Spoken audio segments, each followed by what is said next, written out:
کسی برادر اہل سنت نے ان سے سوال کیا کہ بلا محرم کے دن شروع ہو گئے، کیا ہم ان دنوں میں کالا لباس پہن سکتے ہیں کہ نہیں؟ تو انہوں نے کہا کہ دیکھیے کالا لباس پہننا تو حرج نہیں ہے، لیکن اگر آپ محرم میں پہنیں گے تو لوگ آپ کو انہی میں سے سمجھیں گے، مثلا لوگ آپ کو شیعہ سمجھیں گے، تو لہذا 10 دن نہ پہنیے، اس کے بعد جب آپ کا دل کرے تو کالا لباس پہن لیجئے۔ کبھی صرف مجلسوں سے لوگوں کو روکنے کے لیے، نوحوں اور مرثیوں سے لوگوں کو روکنے کے لیے، اب نوحے میں ایسا کیا ہے کہ بولا جائے کہ مرثیہ سننا بدعت ہے؟ نوحہ سننا مسئلہ بدعت کا نہیں ہے، مسئلہ یہ ہے جب کوئی نوحہ سنے گا اس میں جناب سکینہ کا ذکر ہوگا، اس میں جناب علی اصغر کا ذکر ہوگا، اس میں جناب سیدہ زینب کا ذکر ہوگا اور یزید کے مظالم کا ذکر ہوگا، تو آٹومیٹیکلی فطرت انسان ظالم سے نفرت کرتی ہے، ان کے دلوں میں وہ نفرت پیدا ہو جائے گی کہ یہ کیسے مسلمان تھے، ان کی کیسی تربیت تھی جنہوں نے اپنے نبی کے نواسے کے گلوں کو کاٹا۔ لہذا وہ نہیں چاہتے کہ پیغام حق، کیونکہ فطرت انسان ہے، آپ سے کوئی نفرت تبھی کرے گا جب آپ اس کو برے نظر آؤ، اور آپ سے محبت کوئی تبھی کرے گا جب آپ اس کو اچھے نظر آؤ۔ جنگ صفین مد مقابل کا سپاہی امیر المؤمنین کو گالم گلوچ دے رہا ہے، مولا کے ایک صحابی نے اسے پکڑا اور کہا کہ تو کیوں علی ابن ابی طالب کو اتنا برا بھلا کہہ رہا ہے؟ کہ مجھے بتایا گیا ہے کہ صاحبکم لم یصلی، آپ کا آقا نماز نہیں پڑھتا، مجھے بتایا گیا ہے کہ صاحبکم، آپ کا آقا عثمان کا قاتل ہے۔ یہ سننا تھا تو امام کے صحابی نے اسے پکڑا اور اپنے لشکر میں لے کر آیا، پہلے اسے عمار کو دکھایا کہ یہ وہ عمار ہے جس کے لیے نبی نے کچھ کہا تھا، پھر اسے پکڑ کے جناب اویس قرنی کے پاس لے کر آیا کہ یہ وہ اویس قرنی ہے جس کے لیے نبی فرماتے ہیں مجھے اس کی خوشبو آ رہی ہے۔ کہاں کا رہنے والا؟ یمن کا رہنے والا، اور زہاد سمانیہ میں جناب اویس کا نام آتا تھا۔ یہ ان اصحاب رسول میں سے تھے جو پوری رات ایک رات سجدے میں گزارتے تھے، یعنی اتنا طولانی سجدہ کہ رات گزر جاتی تھی کہ نام آیا زہاد سمانیہ۔ 8 ایسے لوگ تھے جن کی عبادت مشہور تھی۔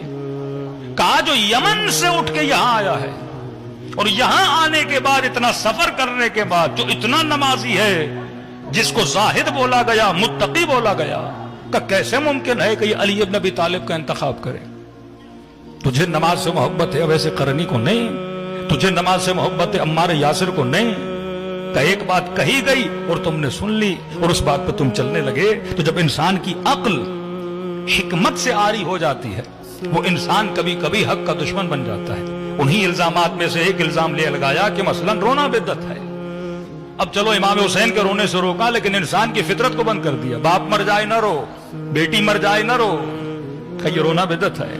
مرثیہ پڑھنا نبی نے فرمایا گریبانوں کو چاک نہ کرو، مردوں پہ رویا نہ کرو، اور وہی رسول اپنے بیٹے پہ گریا کر رہے ہیں، وہی رسول جناب حمزہ کے جانے کے بعد عام الحزن کا اعلان کرتے ہیں، وہی حضرت ابراہیم اپنی زوجہ کو جناب ہاجرہ اسماعیل کو زمین ذی زرع پہ چھوڑنے کے بعد گریہ فرما رہے ہیں، وہی حضرت آدم حابیل و قابیل کے واقعے کے بعد مہینوں تک روتے رہے ہیں۔ تو جب فطرت کا انکار کر دیا جاتا ہے تو آپ کو پوری تاریخ سنبھالنا آپ کے لیے مشکل ہو جاتی ہے۔ اب معصومین نے اپنے کلام میں یہ جو آنسو آنکھوں سے گرتے ہیں اس کی تقسیم بندی کی ہے۔ کل میں نے کچھ تقسیم آپ کو بتائی، فرمایا پہلا آنسو، 2 آنسو ایسے ہیں جس کی مذمت کی گئی ہے۔ فرمایا ہمارے چاہنے والوں میں یہ آنسو نہیں ہوتے۔ مولا کون سا آنسو؟ فرمایا پہلا آنسو آنسو عجز، کل میں نے بتایا، وہ آنسو جو انسان نے ڈرپوک بہاتا ہے، وہ آنسو جو موت کے خوف کے ڈر سے بہایا جاتا ہے، وہ آنسو جو دشمن کے خوف سے بہایا جاتا ہے۔ آپ کو تاریخ میں ایسے آنسو کہیں ملیں گے جو خوف کی وجہ سے آنکھوں سے گرے تھے۔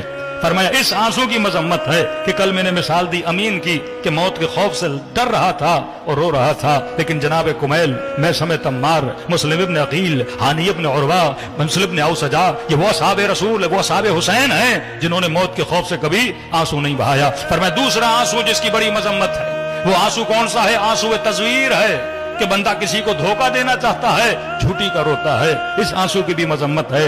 میں کسی انسان کے دل میں رحم پیدا کرنے کے لیے فوراً رونے لگوں کہ میں نے اردو کا محاورہ بتایا تھا کہ مگرمچھ کے آنسو، ان آنسوؤں کی بھی مذمت ہے۔ لیکن تیسرا آنسو، فرمایا اس آنسو کی بڑی قیمت ہے، اللہ کے دربار میں اس کی بڑی خریداری کی جاتی ہے۔ وہ کون سا آنسو ہے؟ فرمایا وہ آنسو ندامت ہے، وہ آنسو پشیمانی ہے کہ جوان گناہ کرے لیکن پشیمان ہو جائے۔ فرمایا اس آنسو کی بڑی قیمت ہے کہ کل میں نے عرض کیا کہ فرماتے ہیں 3 صفات اگر کسی کے بندے کے اندر ہیں وہ انسان قسی القلب ہے۔ کون سی صفات؟ فرمایا ایک ہے جمود العین، جب انسان کی آنکھ جامد ہو جاتی ہے، جب آنکھوں سے آنسو گرنا بند ہو جاتے ہیں، تو یہ نشانی ہے انسان کے لیے، ایک الرٹ ہونے کی نشانی ہے، ایک ریڈ لائن ہے کہ بندے خدا تمہارا دل کیا ہو گیا ہے، قسی ہو گیا ہے۔ تبھی ہر شب جمعہ امیر المومنین کہتے ہیں مصلی عبادت پر اللہ کی دربار میں گڑ گڑا، اللہ کی دربار میں رو، تاکہ تمہارے دل کی قساوت ختم ہو جائے۔ کیوں اہل بیت علیہ الصلوۃ والسلام اتنا روتے تھے اللہ کی دربار میں؟ یہ ہمارے لیے درس تھا کہ اگر چاہتے ہو تمہارا دل زندہ رہے تو فرمایا ہمیشہ آنکھوں سے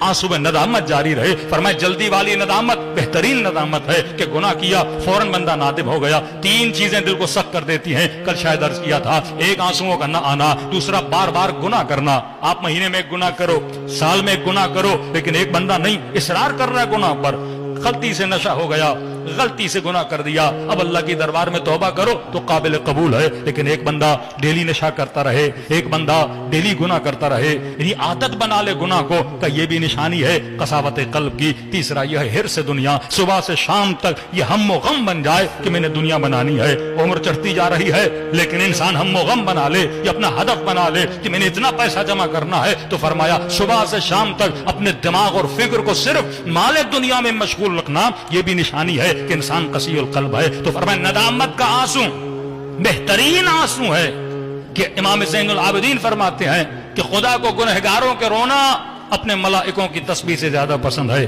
فرمایا چوتھا آنسو اشک فراق ہے، اس کی بھی مذمت نہیں ہے، اشک جدائی ہے، اس کی مذمت نہیں ہے۔ جناب یعقوب فراق یوسف میں رو رہے ہیں، جناب یوسف فراق یعقوب میں رو رہے ہیں، جناب رسول خدا جناب جعفر کو حبشہ میں تبلیغ کے لیے بھیجتے ہیں، جب خندق کے میدان میں 12-13 سال کے بعد جب نگاہ جناب جعفر پر پڑتی ہے تو رسول خدا کی آنکھوں سے آنسو بہنا شروع ہو جاتے ہیں۔ یعنی اتنی لمبی جدائی کے بعد باپ بیٹے کو دیکھے، ماں بیٹے کو دیکھے، بیٹا پڑھنے گیا تھا 4 سال بعد واپس آیا، یہ آنسو فراق ہیں۔ فرمایا اس کی بھی کوئی مذمت نہیں ہے۔ پانچواں آنسو اشک حب ہے، محبت کا آنسو، اشک ترحم ہے، رحم کا آنسو۔ یہ کون سا آنسو ہے؟ اگر آپ کے دل میں رحم ہوگا اب باپ کے جانے پہ رو گے، اگر دل میں رحم ہوگا اب بیٹے کے مرنے پہ رو گے، اگر دل میں رحم ہوگا کسی مومن پہ ظلم ہوگا تو آپ رو گے، فلسطینیوں کا ظلم دیکھ کے رو گے، کبھی کسی مظلوم کی آہ کو سن کے رو گے، یہ اشک ترحم ہے۔